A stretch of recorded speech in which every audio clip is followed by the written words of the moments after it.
Assalamualaikum warahmatullahi wabarakatuh. Perkenalkan, nama saya Muhammad Faruqi Al-Islami dengan NIM 203111244. Di sini saya akan menjelaskan tugas dari manajemen keuangan strategi. Kemudian dalam bab 1 yaitu tentang tinjauan strategis manajemen keuangan. Jadi yang dibahas di sini adalah apa itu keuangan strategis, dan yang kedua adalah bagaimana dalam pengelolaannya. Kemudian selanjutnya adalah apa itu keuangan strategis. Jadi pada manajemen keuangan strategis itu adalah alokasi sumber daya yang langka untuk mengidentifikasi kemungkinan strategi di antara peluang bersaing dan mengambil yang diperlukan tindakan untuk memantau kemajuan yang dipilih, kesempatan untuk mencapai tujuan yang telah ditetapkan. Kemudian juga mengapa kita perlu melakukan pengelolaan strategis? Karena manajemen keuangan strategis itu bertindak sebagai proses perubahan strategis untuk menghadapi ketidakpastian. Kemudian selanjutnya apa tujuan utama perusahaan? Yaitu untuk memaksimalkan nilai yang dihasilkan perusahaan dan bagaimana kita menghasilkan nilai perusahaan tersebut, yaitu dengan cara memilih investasi dan pembiayaan yang optimal, peluang yang memaksimalkan dan pengembalian yang diharapkan dengan resiko yang minimum. Kemudian ada yang namanya keputusan investasi, yaitu dalam pemilihan aset di mana dana akan diinvestasikan oleh perusahaan. Kemudian keputusan pembiayaan, yaitu pemilihan bauran pembiayaan atau struktur modal. Kemudian yang terakhir adalah keputusan dividen, yaitu tentang pemilihan alternatif yang tersedia dalam menangani keuntungan dari sebuah perusahaan. Kemudian dalam bab 2 yaitu tentang hubungan agensi dan perusahaan pemerintah. Jadi apa itu tata kelola perusahaan? Jadi menurut Cadbury adalah cara organisasi diarahkan dan dikendalikan. Kemudian menurut Dam and Norbert adalah proses di mana korporasi dibuat responsif terhadap hak dan keinginan para pemandu kepentingan. Kemudian dari beberapa arti dari tata kelola perusahaan juga merupakan hubungan atau distribusi hak dan tanggung jawab di antara peserta yang berbeda dalam korporasi seperti dewan, manajer, pemegang saham, dan pemangku kepentingan lainnya. Apakah tata kelola perusahaan itu sangat penting? Ya, sangat penting dikarenakan penerapan tata kelola perusahaan itu memberikan kesempatan bagi perusahaan untuk menonjolkan nilai-nilai positif yang dianut. Jadi penetapan tata kelola perusahaan itu memberikan kesempatan bagi perusahaan untuk menonjolkan nilai-nilai positif yang dianut. Jadi apa maksudnya? Jadi hal tersebut akan membuat perusahaan lebih bertanggung jawab terhadap setiap tindakan yang dilakukan sehingga risiko kebohongan pun dapat diminimalkan. Kemudian bagaimana praktik tata kelola yang baik dalam meningkatkan nilai perusahaan? Mengapa tata kelola perusahaan?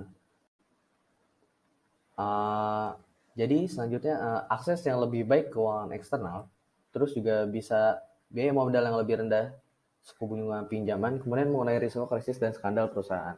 Kemudian yang terakhir adalah peningkatan kinerja perusahaan dan penilaian perusahaan yang lebih tinggi keberlanjutan.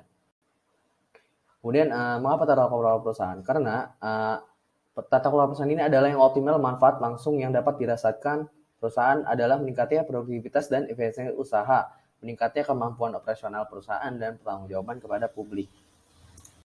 Selanjutnya dalam bab 3 apa itu analisis kelayakan? Sebagai pendahuluan yaitu proses menentukan apakah suatu ide landasan yang layak untuk menciptakan hasil yang sukses. Selanjutnya adalah pencatatan modal, yaitu ketika jumlah pengeluaran untuk proyek-proyek modal dalam periode tertentu terbatas kendala anggaran. Kemudian juga proyek harus diberi peringkat dalam hal manfaat bersihnya dibandingkan dengan biaya investasi. Kemudian bahkan jika dana berlimpah, proyek sebenarnya mungkin saling eksklusif. Kemudian dalam jenis analisis kelayakan itu adalah industri dan pasar. Kemudian ada produk atau layanan. Kemudian ada keuangan.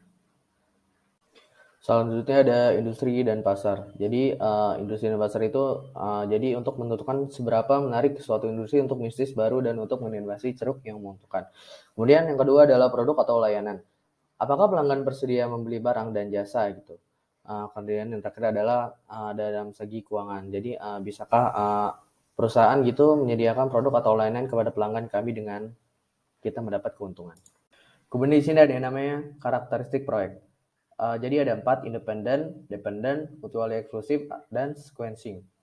Jadi yang pertama adalah independen. Independen yaitu adalah sebuah proyek yang penerimaannya atau penolakannya tidak menghalangi penerimaan proyek lain yang sedang dipertimbangkan. Kemudian dependen yaitu sebuah proyek yang penerimaannya tergantung pada penerimaan satu atau lebih proyek lainnya. Kemudian mutually exclusive yaitu sebuah proyek yang penerimaannya menghalangi penerimaan satu atau lebih cocok di proyek alternatif. Kemudian terakhir adalah sequencing, yaitu sebuah proses berisi opsi yang untuk berinvestasi di proyek lain. Jadi analisis kelayakan proyek itu bisa menggunakan 2 metode, yaitu dengan DCF, yaitu tentang discounted cash flow, atau non DCF. Jadi discounted cash flow itu bisa dengan PI, NPV, IRR, dan MIRR. Kemudian non DCF adalah payback period dan ARR. Jadi masing-masing kedua cara ini memerlukan estimasi arus kas yang diharapkan, yaitu umur proyek dan tingkat diskon yang sesuai dengan biaya modal. Kemudian data yang valid sulit diperoleh yang merupakan kelemahan utama dari cara tersebut.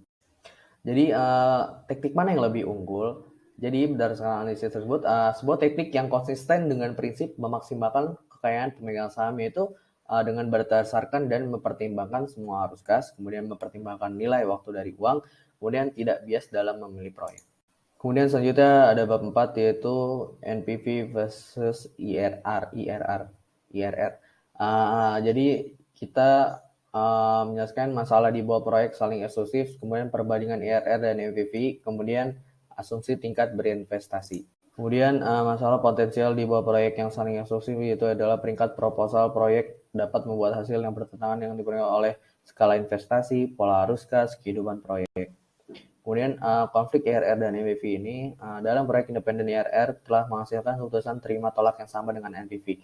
Namun dalam proyek yang saling eksklusif peringkatnya itu sangat berbeda. Jadi asumsi mana yang lebih masuk akal? Jadi bagi kebaikan perusahaan dengan asumsi reinvestasi di IOACC itu lebih baik dan lebih realistis.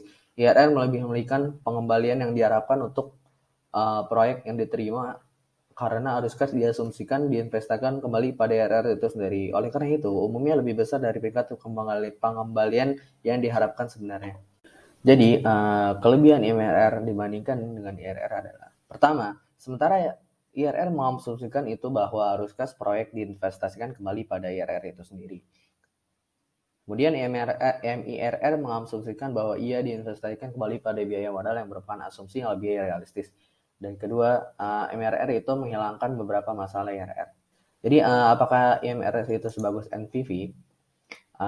Untuk proyek independen, NPV dan NPV, IRR, dan MIRR selalu mencapai kesimpulan menerima penolakan yang sama. Jadi bagi kebanyakan perusahaan itu dengan asumsi reinvestasi di WACC itu lebih baik dan lebih realistis. RR lebihkan pengembalian yang diharapkan untuk proyek yang diterima. Karena arus kas diasumsikan diinvestasikan kembali pada IRR itu sendiri. Oleh karena itu, umumnya lebih besar dari tingkat pengembalian yang diharapkan sebenarnya. Kemudian selanjutnya dalam bab 5, yaitu penganggaran modal dalam kondisi ketidakpastian. Kemudian apa itu penganggaran modal? Yaitu adalah seluruh proses menganalisis proyek dan memutuskan mana yang akan diterima. Jadi penganggaran itu juga ada proses yang digunakan untuk perusahaan untuk membeli serangkaian investasi yang menghasilkan kekayaan paling banyak bagi pemegang saham. Kemudian cara-caranya itu ya adalah memilih antara investasi, kemudian memutuskan apakah perusahaan itu akan mendanai proyek baru atau tidak. Apa itu analisis sensitivitas? Jadi jenis analisis ini yaitu adalah analisis ketidakpastian bagaimana jika di mana variabel atau asumsi diubah dari kasus dasar untuk menentukan dampaknya terhadap hasil terukur proyek. Kemudian selanjutnya ada apa itu analisis skenario. Jadi dulu analisis skenario yaitu adalah teknis analisis risiko di mana kasus terbaik dan terburuk dibandingkan dengan kasus dasar proyek. Kemudian yang terakhir yaitu bab 6 dan bab 7 yang membahas tentang merger dan akuisisi. Kemudian di sini dijelaskan merger adalah dua perusahaan digabungkan atas dasar yang relatif setara. Kemudian nama salah satu perusahaan atau nama boleh salah satu perusahaan atau kombinasi. Kemudian salah satu perusahaan biasanya muncul sebagai manajemen yang dominan. Kemudian dalam hal akuisisi yaitu satu perusahaan membeli perusahaan lain dan dapat berupa saham pengendali, yaitu mayoritas atau seluruh saham perusahaan target. Kemudian bisa ramah atau bermusuhan biasanya dilakukan melalui penawaran tender. Kemudian apakah M&A ini menciptakan nilai? Seperti M&A yang terkait yaitu sinergi operasional dapat dicapai dari skala ekonomi, ruang lingkup ekonomi, kemudian transfer kompetensi, dan terakhir adalah berbagi aset. Kemudian terakhir merger dan akuisisi yang tidak terkait yaitu dalam sinergi keuangan itu dapat dicapai dari pasar modal internal, meningkatkan leverage untuk menurunkan biaya, kemudian modal karena risiko ke barang utang yang lebih rendah. Jadi yang terakhir dalam bab 6 dan bab 7 tentang merger dan akuisisi yaitu apa itu aliansi strategis, yaitu sebuah strategi di mana dua atau lebih perusahaan berbagi sumber daya dan aktivitas untuk mengejar strategi. Jadi poin dari bab 6 dan bab 7 ini yang untuk dipertimbangkan adalah mungkin perlu lebih banyak waktu dan upaya untuk mempengaruhi ukuran perusahaan. Tetapi pertemuan organik biasanya menghasilkan lebih baik nilai. Alasan utamanya adalah bahwa perusahaan tidak perlu berinvestasi sebanyak itu di muka untuk pertemuan organik. Kemudian dalam tumbuh melalui akuisisi itu, perusahaan biasanya harus membayar premi pengambil alihan, menghasilkan pengembalian modal yang diinvestasikan lebih rendah dibandingkan dengan tumbuh secara organik. Mungkin cukup sekian dari saya. Saya Muhammad Farkil Islami, kurang lebihnya mohon maaf. Assalamualaikum warahmatullahi wabarakatuh.